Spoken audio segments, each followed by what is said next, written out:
Hello team, happy Monday everyone. The quarantine continues. Let's do the most of it. Okay guys, like I promised, I have a new program for you. Today we're going to be using Theraband. Hopefully you have more than one. Sometimes it is better to have a lighter one and a heavy one. You can even combine them for an extra heavy one. We have six exercises coming today. We're going to divide them into 4 and then a bonus 2. So we're going to do a small circuit of 4 exercises. I recommend you do it warm up plus 2 to 4 work sets, depending on your fitness level and your plans for the rest of the day. Then add another 2 to 3 rounds in the bonus 2 exercise set, which focuses mostly on the trunk, core and upper back. So let's get going. First exercise, guys. First exercise, very swimmer focused. I'm gonna go quite short here so I don't get out of the shot. The idea is it's a latissimus dorsi pull. So elbows nice and high. We pull here. I'm gonna do a step back, reach out, pull. Very important not to round your back. Very important to lift your chest up as you're pulling your hands toward your hips. Step back, boom. Step back, boom. Chest up, hop, chest up, hop, chest up. Very important for your shoulder stability. Hop, not that. That's terrible. Hop, boom. Elbows up, chest up.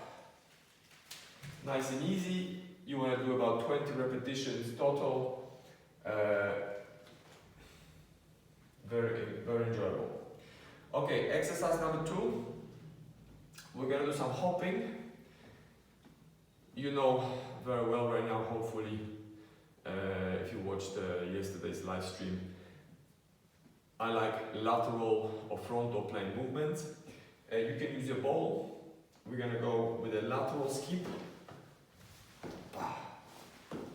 You can obviously make it higher, put a book underneath, open book, one that you don't like so much because you will get damaged. You can obviously make a jump wider.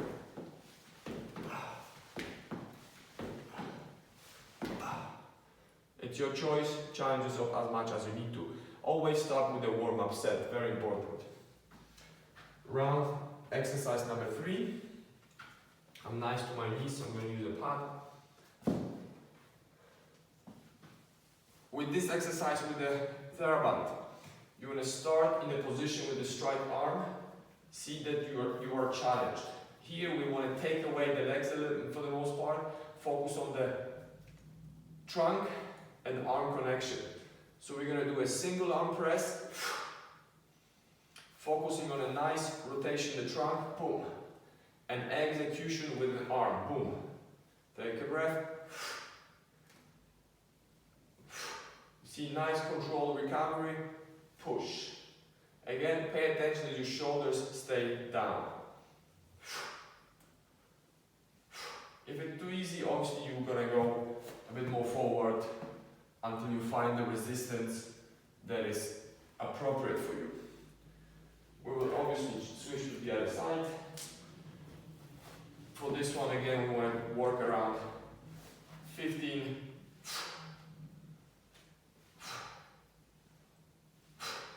Control the recovery, strong forward.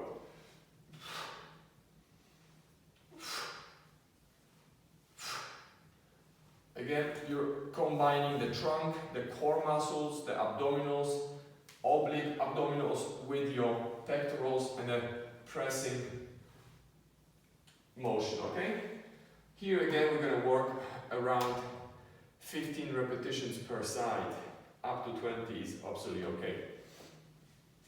Next exercise, we're going to go for what is often called a chair pose. Very important exercise if you have a history of lower back or upper back pain. We're going to go with feet together, arms over your head. The point is from the tip fingers, you're straight all the way down to the floor. And now we're gonna bend from the hips and go as low as you can maintain this position. Hold it for 1, 2, or even 3 breaths. And recover. Relax your shoulders after every repetition. Up. Nice and slowly down. Control the position. Keep stretching. And down. In this position, make sure that your shoulders don't travel up. Your hands are up, but your shoulders are down. You want to feel the tension here below your shoulder blades. Another 2 repetitions for me. You are aiming for probably about 6 to 8 repetitions. It's a tough exercise, a lot tougher than it looks.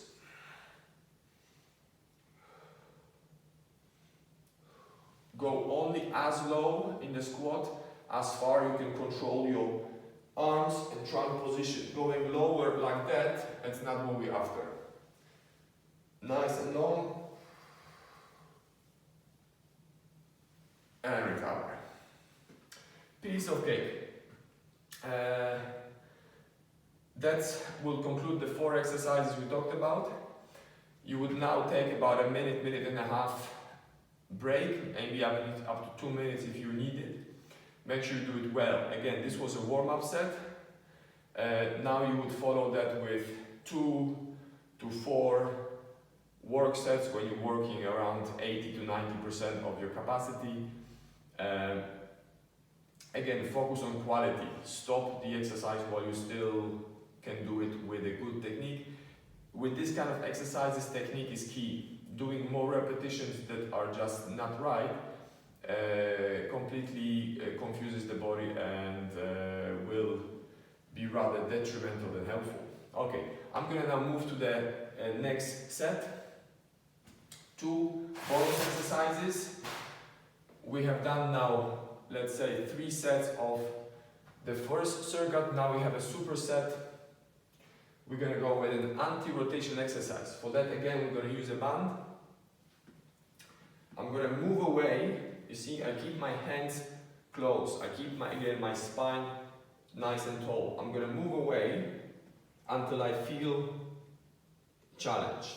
And then my point is to extend my arms. I press out and resist rotation. Now the band wants to pull me into rotation. I say, So, hop.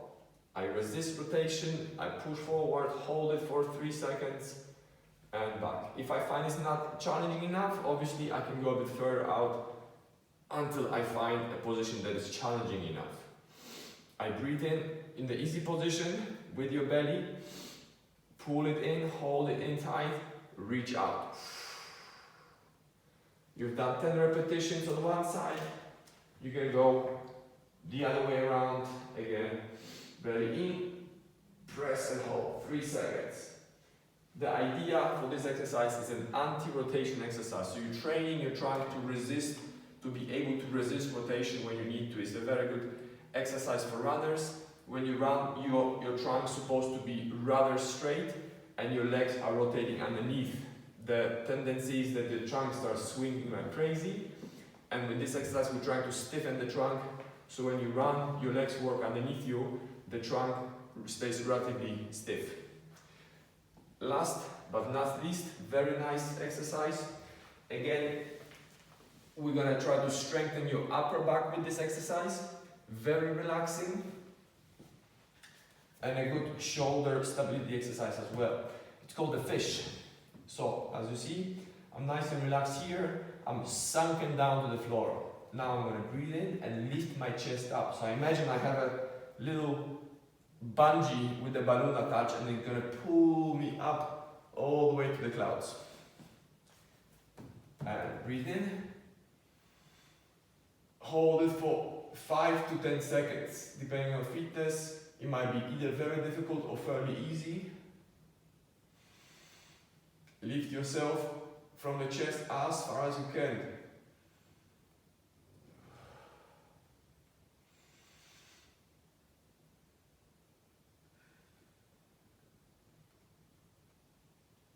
Sink down after a repetition and go up again.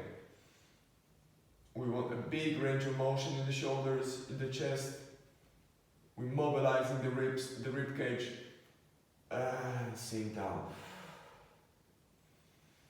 Notice that I'm breathing through my nose.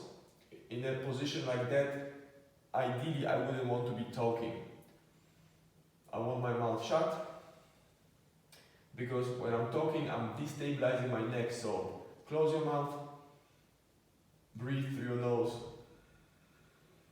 Last repetition.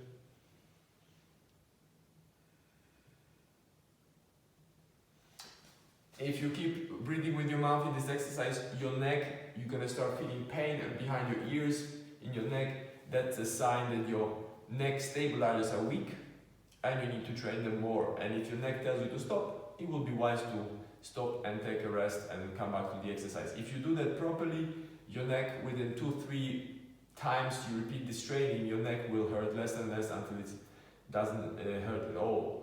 At the beginning, it is likely holding your head like this will give you some discomfort here. That is normal, and listen to your body when your body tells you to stop. Mouth closed, breathe through your nose. So guys, that's a very nice program. I just wanted to give you a few tips.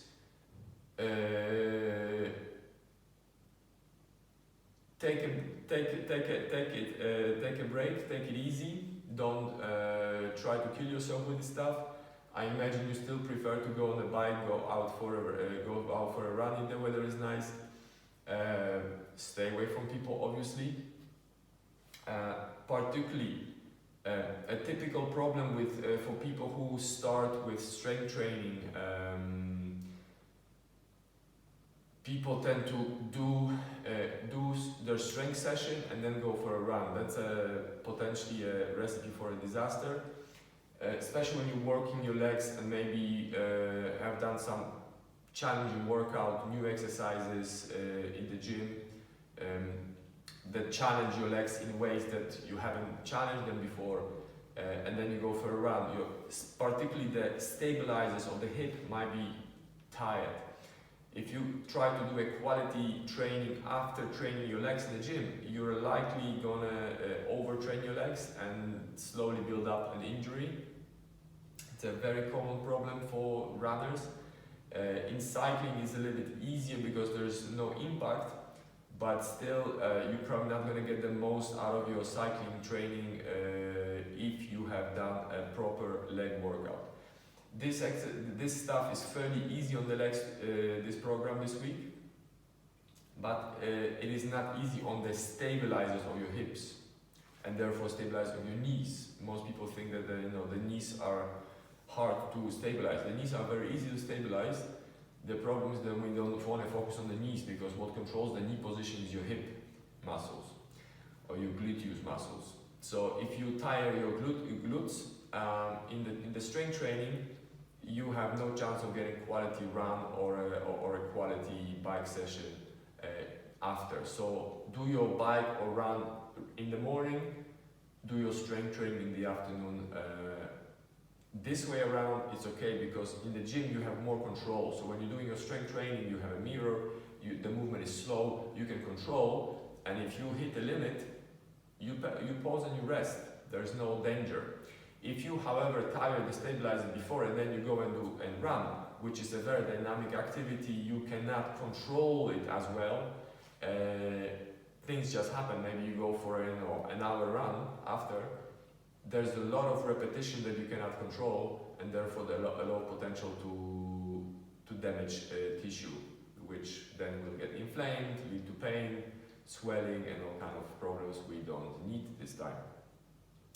So thank you very much, guys. I hope you enjoy it.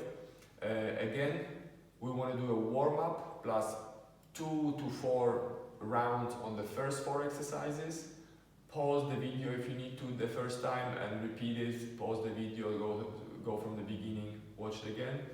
And then we have 2 exercises at the end, anti-rotation and the fish, working on our trunk stiffness and upper back strength. Thank you very much, guys. Tune in to Coach Czonek on Instagram. I will be posting some more interesting tips and videos in the coming days.